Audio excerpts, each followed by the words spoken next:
이와 같이 집사들도 정중하고 일구이연을 하지 아니하고 술에 인박히지 아니하고 더러운 일을 탐하지 아니하고 깨끗한 양심에 믿음의 비밀을 가진 자라야 할지니 이에 이 사람들을 먼저 시험하여 보고 그 후에 책망할 것이 없으면 집사의 직분을 맡게 할 것이요 여자들도 이와 같이 정숙하고 모함하지 아니하며 절제하며 모든 일에 충성된 자라야 할지니라.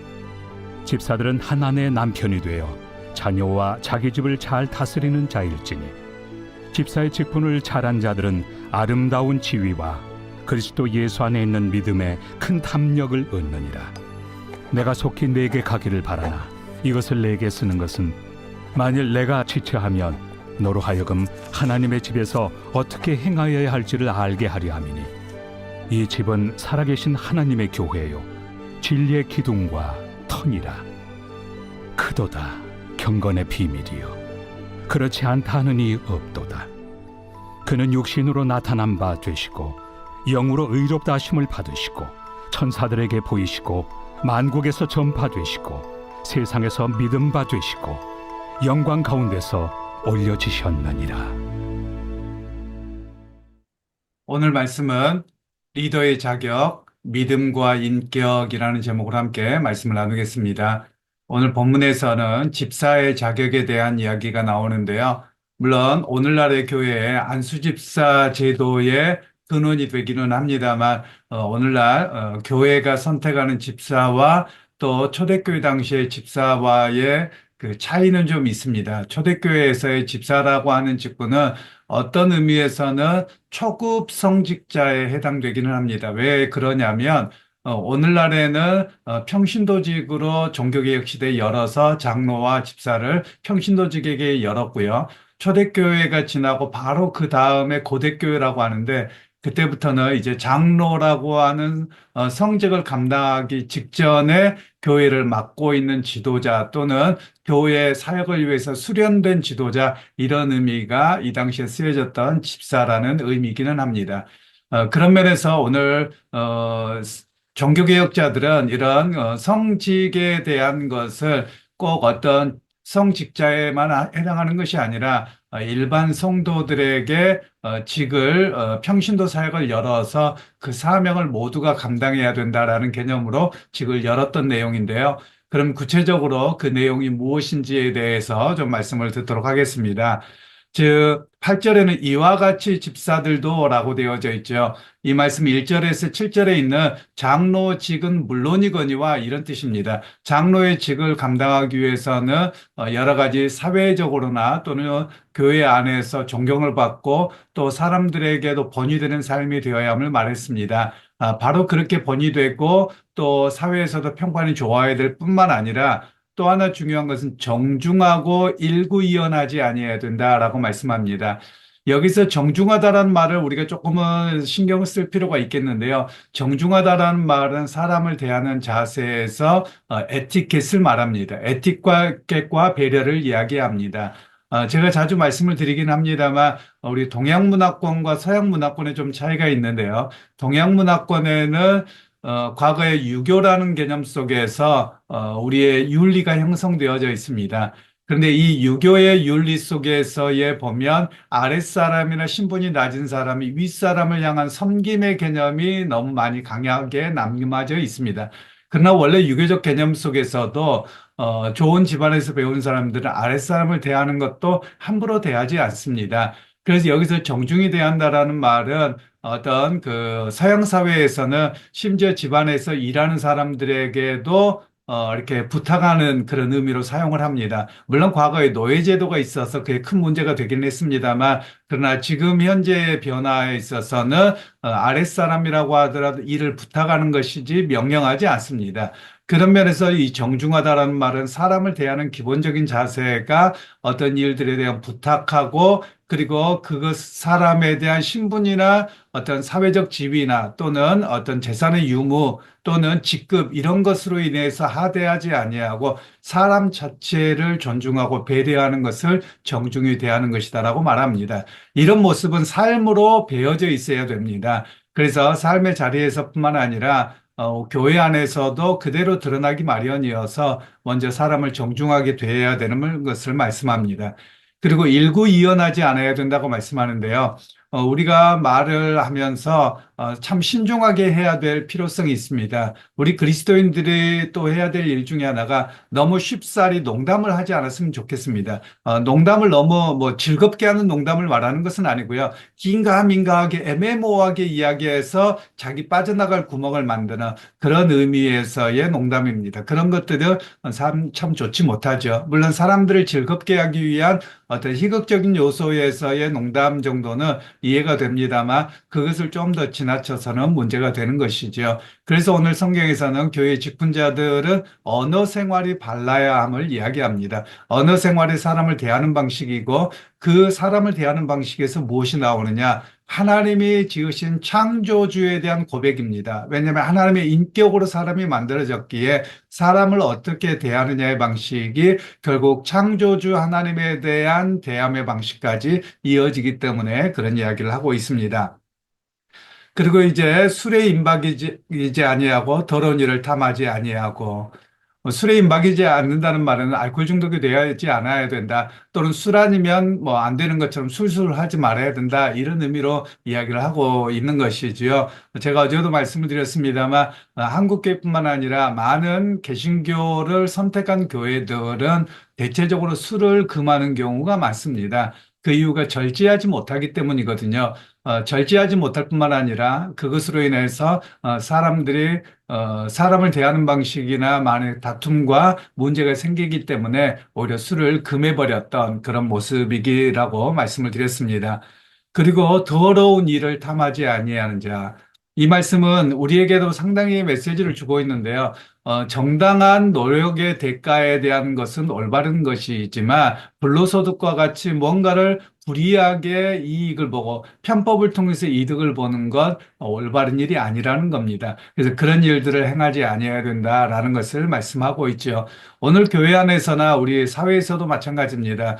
우리 옛날에 공짜를 너무 좋아하면 안 된다 뭐 이런 이야기를 했습니다만 공짜라는 개념도 좀 다르겠죠. 남이 섬겨주는 감사의 표시가 있는 반면에 그냥 공짜라는 말은 어떻게 얻어다 걸리는 것 또는 어떤 그 이권을 위해서 누군가에게 뭘 받는 것 이런 개념이 되어질 겁니다. 바로 그런 부분들은 옳지 아니해서 더러운 이득을 탐하고자 하지 않아야 되고 그것이 바로 삶의 태도요 정직함이라고 하는 것을 성경에서는 말씀하고 계십니다.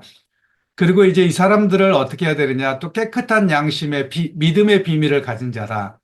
양심이 발라야 된다는 것이죠. 사람들이 양심이 바르지 못한 경우가 참 많습니다. 물론 모두가 죄인이기 때문에 어느 순간에 좀 이럴 수는 있겠습니다만 많은 사람들이 조금 변화가 있어야 됨을 우리에게 말씀하고 계시는 겁니다. 제가 참고로 이야기 드리면 우리 사회 문화적인 면에서 많이 변화가 필요한데요. 제가 이렇게 어제 잠깐 기차를 타고 이렇게 서울을 다녀올 일이 있었습니다. 회의 때문에 잠깐 다녀왔는데요. 어떤 분들이 이제 의자에 앉아서 뒤에 툭툭 차지는 겁니다. 그래서 좀 부탁을 드렸는데, 받아들이는 반응이 참, 아마 이게 한국의 일반적인 정서일 가능성이 높기는 합니다만, 좀 이렇게 툭툭 건드리는 걸 좀 조심해 주세요라고 부탁을 드렸는데, 원래 의자가 그러는데요. 뭐 그러라고 그랬는데요. 이렇게 나오시는 겁니다. 그래서, 네, 그냥 그러고 말았는데요.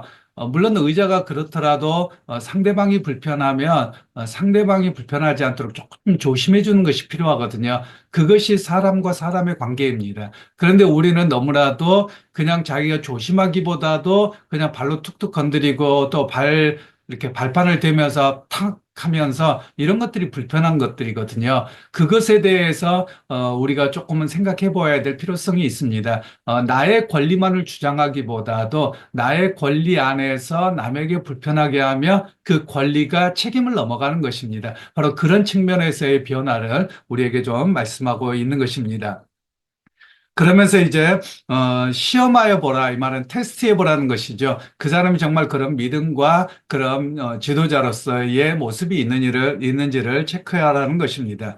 그리고 책망할 것이 없으면 직분을 맡기라라고 말씀합니다. 이렇게 쭉 테스트해 보고서 점검해 보고서 이런 부분에서 지도자가 될 만하다 그러면 세우라는 말씀이고요. 그리고 여자들도 이와 같이 정숙하고 모함하지 아니하며 절제하며 모든 일에 충성된 자라야 할지니라. 아마 여자들도 이 당시에는 직분을 세웠던 것 같습니다. 성경에 나오는 사람 중에 하나 베베 집사 이야기가 나오는데요. 교회 지도자로 세워졌는데 물론 오늘날과 같은 성직자 제도는 아닙니다만 당시에는 교회 지도자로 세워졌습니다. 그런데 여자들도 동일한 그 잣대를 가지고 봐야 된다라는 것을 이야기하고요. 그리고 하나 중요하게 여기는 것이 모함하지 아니하며 절제하며를 이야기합니다. 사람들이 보면 이렇게 모함하는 사람들이 의외로 많습니다. 이래서 그렇다더라, 저래서 그렇다더라, 혼자 소설 쓰는 것이죠. 제가 자주 표현을 하는 것처럼 제발 소설 쓰지 말라는 겁니다. 아마 이래서 그랬을 거야, 저래서 그랬을 거야. 그러면 사람들이 이래저래 말을 만들어서 사람을 모함합니다. 여러분 그런 일들을 행하지 아니해야 된다라는 겁니다. 오히려 사람을 일대일로 정당하게 바르게 대하는 것이 좋지, 다른 사람들을 이렇게 모아서 누군가를 대적하고 모함하는 것은 오히려 교회 안에서나 세상에서나 행하지 아니해야 될 일로 성경에서는 말씀을 하고 있습니다. 그러면서 모든 일을 하나님의 교회를 위해서 충성된 삶을 살아야 된다라고 이야기합니다. 우리가 충성이라는 말을 다른 말로 번역하면 신실하다라는 겁니다. 지금 변하지 않음입니다. 이랬다 저랬다 하는 것이 아닙니다. 저도 개인적으로는 이렇게 이랬다 저랬다 하는 분들을 좀 어려워합니다. 어디에다 기준을 맞출지를 모르겠거든요. 언제는 이랬다, 저때는 저랬다. 그 조건을 잘 모르겠어요. 아마 제가 부족해서 사람에 대한 이해와 여러 가지 부족해서 그럴 수도 있겠습니다만 오늘 성경에서 말하고 있는 것은 충성되다. 주를 향한 일이나 맡겨진 일이나 기분에 따라서 움직이기보다도 그것에 대해 변함없이 일하는 그런 모습이 바로 충성된 일이라는 겁니다. 어떤 분들도 그런 경우가 있는 것 같아요. 교회 사역을 감당하거나 어떤 일을 하다 기분 나쁘면 안 해. 이건 충성되지 못하는 겁니다. 그냥 내 기분의 문제가 아니라 주어진 일을 성실하게 잘 감당하는 것, 바로 그것이 충성된 일이라고 말씀하고 계시는 것입니다. 그러면서 이것에 대한 이야기를 하면서 교회는 무엇과 같냐? 집과 같다라고 말씀합니다. 그래서 15절 하반절에 보시면 하나님의 집이라고 이야기하면서 이 집은 살아계신 하나님의 교회요 진리의 기둥과 터니라. 교회라고 하는 것은 공동체가 무엇이냐? 세상의 조직과 같은 것이 아니라 바로 가족과 같은 것이다라고 이야기를 합니다. 그래서 가족은 어떻습니까? 서로가 배려해야지 사는 겁니다. 물론 오늘날의 문화권에서는 가족의 수가 핵가족화 되어졌고 또 자기 방을 쓸 수 있는 자기만의 공간이 있는 시대가 되었습니다. 그러나 과거 시대에는 그렇지 못했거든요. 과거 시대에는 모두가 같은 방에 살아야 되고 같이 살았어야 되거든요. 그러면 나만 주장하면 안 되는 겁니다. 배려해야 되는 것이죠. 바로 그런 면에서 교회는 어떤 곳이냐? 배려하는 공동체다라고 이야기를 하는 겁니다. 나만 배려받기 위한 것이 아니라 내가 남을 배려하고 다른 사람도 배려하는 그런 모습이라고 이야기를 합니다. 제가 한번 그런 경험이 있다고 말씀을 드렸는데요. 저만이 아니라 많은 분들이 그렇다고 합니다. 사실 우리는 어디를 가거나 뭘 할 때 문을 좀 앞에 사람은 잡아주고 뒷사람은 그 문을 잡아주고 그렇게 서로 하면 참 좋겠다라는 생각이 듭니다. 요즘 이제 추워지는데요. 제가 예전에 겨울철에 이렇게 외국에 있다 한국에 들어왔는데 백화점에서 문을 잡고 한 10분 정도 서 있었던 경험이 있다고 말씀을 드렸는데요. 저만 그랬던 게 아니더라고요. 제 친구도 독일에 있다고 왔는데 그런 경험이 있다는 거예요. 그러면서 누구도 서로 그러는 겁니다. 즉 외국의 문화에서는 앞에 사람이 먼저 문을 잡아주면 뒷사람이 문을 잡아주고 이런 걸 에티켓이라고 이야기를 합니다. 그것을 통해서 서로가 배려받는다는 것이죠. 그런데 우리는 그런 문화가 많이 사라진 것 같습니다. 과거에는 참 많이 있었고 좋았었거든요. 근데 요즘 들어 좀 사라진 건 아닌가 하는 아쉬움이 들기는 합니다. 물론 잘하시는 분들이 많아요. 그런데 간혹가다 못하는 분들 때문에 이런 느낌들을 갖게 되는 것 같습니다. 교회 안에서도 마찬가지입니다. 교회 안에서 엘리베이터를 타거나 어디 이동을 하거나 문을 이렇게 여닫거나 할 때 좀 배려하는 것이 많이 필요합니다. 그래서 교회라고 하는 것은 함께 살아가야 되기 때문에 배려해야 됩니다. 더더군다나 배려해야 되는 이유가 있습니다. 그것은 교회 안에 있는 분들이 한 집안 사람들은 아니잖아요. 그래서 말하는 투가 다르고요. 그리고 또 행동하는 방식이 다릅니다. 틀린 게 아니라 달라요. 그렇기 때문에 서로가 배려를 많이 해야 됩니다. 그러지 아니하면 나와 다른 것 때문에 다툼이 나기가 쉬운 곳이 교회이거든요. 세상에서는 안 보면 됩니다. 그러나 교회에서는 매주일 만나야 되고 나눔도 해야 되고 구역 예배도 드려야 되고 서로 관계를 해야 될 것이 많거든요. 그런 면에서 교회 공동체는 더 많은 배려가 필요하다 이렇게 말할 수 있는 것입니다. 그러게 여러분 오늘 교회 안에서는 정말 필요한 것은 믿음이 필요합니다. 그리고 그 믿음과 함께 무엇이 필요하냐? 성숙한 인격입니다. 성숙한 인격은 사람을 대하는 자세고요. 그 성숙한 인격을 통해서 나타나는 것은 배려와 사람을 존중하는 태도입니다. 그래서 오늘 우리가 그런 부분에 있어서 많이 훈련되어져야 됨을 말씀하고 계시는 것이죠.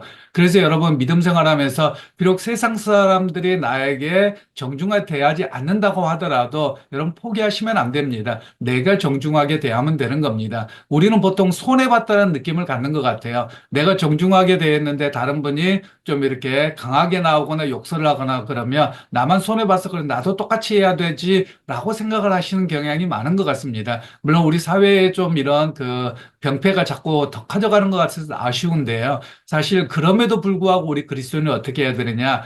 끝까지 나는 믿음의 사람이기에 배려합니다. 그리고 사람에 대한 태도를 존중합니다. 여기에서 흔들리지 않았으면 하는 그런 바람입니다. 왜냐하면 우리가 주님의 백성으로 살아가기 때문에 그러합니다.